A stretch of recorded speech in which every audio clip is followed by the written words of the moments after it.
Hello my lovelies, welcome to my little cottage by the sea, the place where I love to stitch and craft my way to a vintage inspired and sustainable lifestyle. In today's video I'm going to be sharing my recent makes, a little roundup of my winter sewing.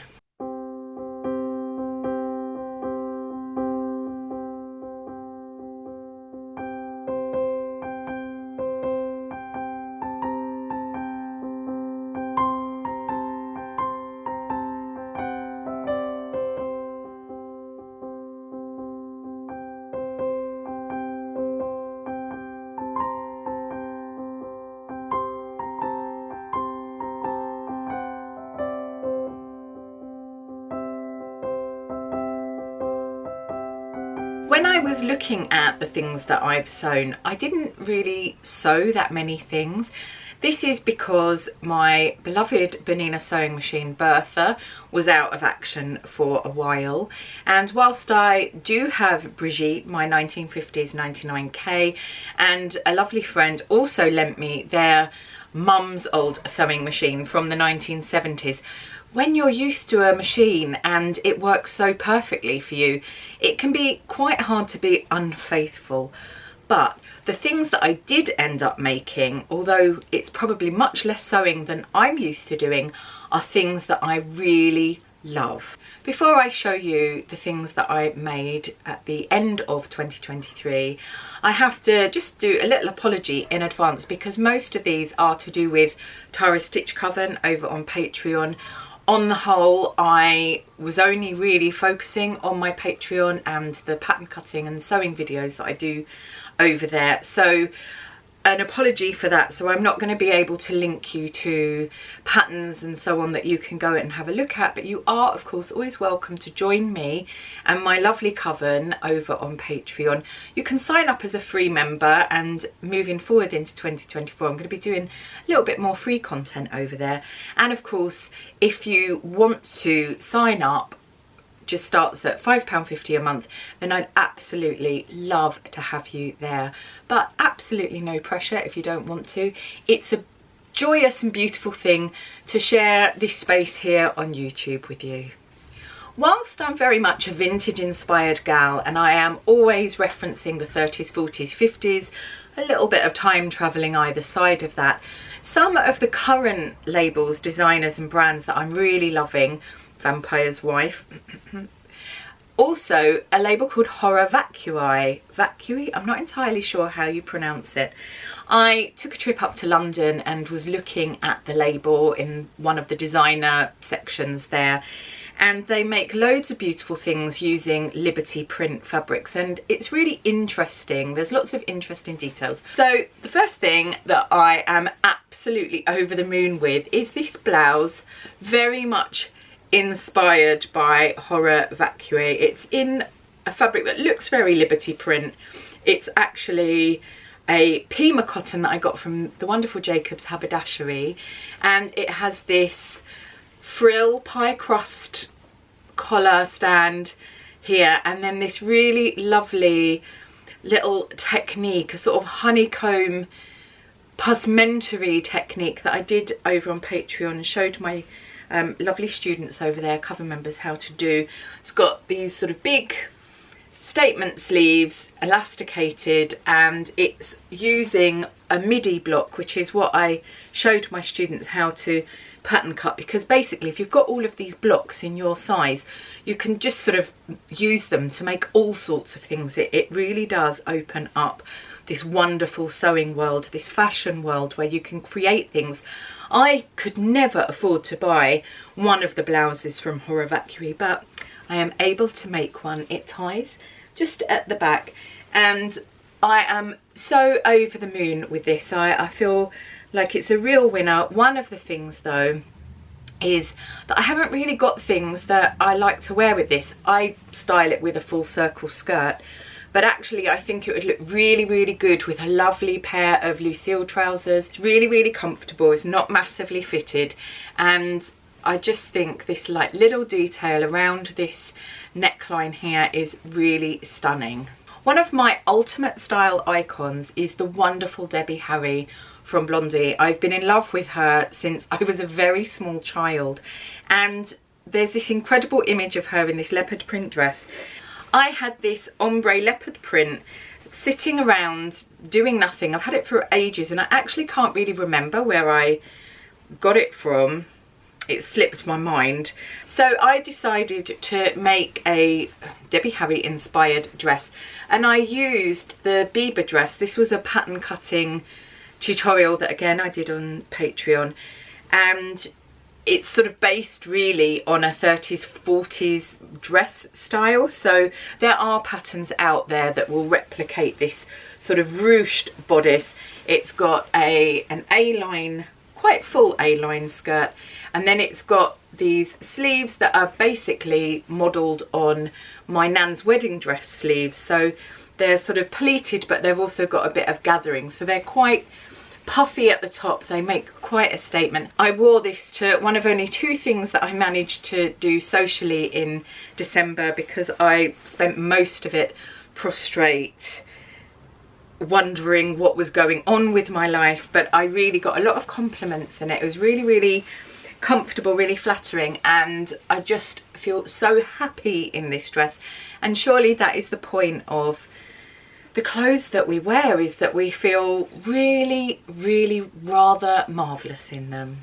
The next thing I made is this little bag, little accessory. I fell in love with the Charlotte Olympia bag. Again, a designer that I really love for her accessories, but way, way, way out of my savings jar price range. So I had this chartreuse silk and I did the cobweb embroidery and I worked out the pattern, and then I've lined it with a vintage cotton that I happened to have. I am so pleased with this. It's so sweet. Really loved making this, and I love making accessories. I've noticed that most of my own Tara Deighton Atelier products are accessories, and I just think it's because I really enjoy making them. I didn't actually realise this until just now, so you know, make of that what you will. But I feel there are going to be more bags in my future. I did a capsule 1940s video just at the end of last year, which I really, really enjoyed putting together, and there was actually a pattern for some 1940s bags, so I think I might treat myself in the not too distant future to that pattern so that I can make some more vintage looking inspired bags for my handmade wardrobe, because it's so much fun. So this was a lovely little project that I sewed up in just sort of a day really, worked on it quite happily, many cups of tea. And I'm also sewing a Marlena beret to go with it, so I can be matchy matchy. So the next 2 things were the November project on Patreon, and I called it Nurturing November. And they were very much inspired by 1930s sleepwear that I found in the Vogue sewing book from 1937. So all these sort of pyjama sets and lounging sets. And then also the really lovely blouses and trousers that the Vampire's Wife has been making recently. So I called these the Susie blouse and the Susie house dress. Susie spelled like Susie Sue and the Banshees. And the first is this one here in this really lovely vintage blush pink sort of jacquard. It's got the poofle here and the really, really billowy sleeves, and then this cuff detail with really pretty little rouleau buttons, and lots of rouleau buttons down the front.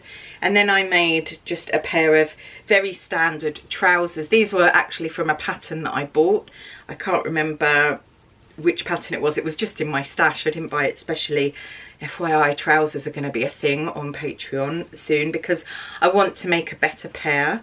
And the other thing about this is that for whatever reason, and this is something that I'm going to investigate a little bit further, my block, when I make my block without an opening, it's absolutely fine, and I think that's because of the structure. But when I use my block to make something that buttons up, there is a little bit of stress at that fullest bust point. So I've got to have a little look at that in terms of the block and pattern cutting, because this does ever so slightly gape just at this point here, I actually really don't mind. It really doesn't bother me, but it does seem to bother some people, and people can be quite vocal about the fact that it bothers them. So just for my own process and pattern cutting development and journey, and just to sort of improve this concept, because I do want to make loads of these in the future, and I have the idea that I might make one in a velvet as a sort of a dress and line it. I do want to look at that because I want my clothes to fit me as well as possible, and whether that's because I've put on a bit of weight or whether it's because the bra I was wearing, all of those things can have an impact.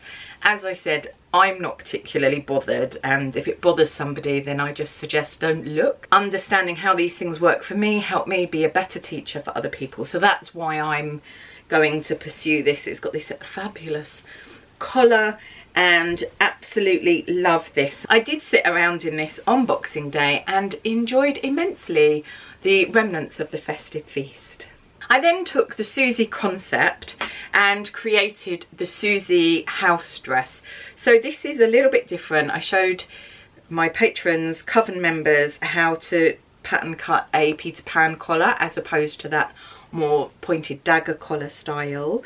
It's got buttons all the way down the front, and I flared it out so it's quite voluminous, and put this sort of just the same Vampire's Wife sleeve on. It also has lots of covered buttons, but I did buttonholes, and there's a tie belt, but you could of course use any belt at all. It's the prettiest satin. Now my friend Hula Hannah gave me this fabric because she was having a clear out. I think that she got this from Missy Mop. I wouldn't be surprised. It's a very Missy Mop fabric, and it's just so pretty. It doesn't feel very vintagey, but I think on camera and when you look at it, it looks very vintagey, and I really enjoy just putting this on over some thermals when it's really cold, and put a little cardigan on over the top, and I feel really casual but also really comfortable. I actually think I would love to make one of these in a Liberty print with a puff sleeve rather than this longer sleeve, so maybe that's something that will happen later in the year. But I'm really thrilled with all of my Susie concept, and I am looking forward to creating the trousers to go with that Susie blouse in the not too distant future. And lastly, my most favourite thing that I made, and I think my favourite thing that I've made in the last few years, is the dress that I am wearing. It's this really fabulous vintage kitty with vintage roses on it, and it is my basic Vampire's Wife style dress that I pattern cut with the French darts, with the poofly sleeves. I did a slightly longer, more deep cuff because I wanted this to be really swishy, and because I really loved the pie crust sort of frilly ruffle around the neckline on the Lugosi blouse, the Horror Vacui inspired blouse. I did it on this as well rather than leaving it plain, and I just adore this dress so much. It makes me happy to look at, so much so that I've just hung it on a door in my bedroom so I can look at it all the time. Does that make me really sad? I hope not.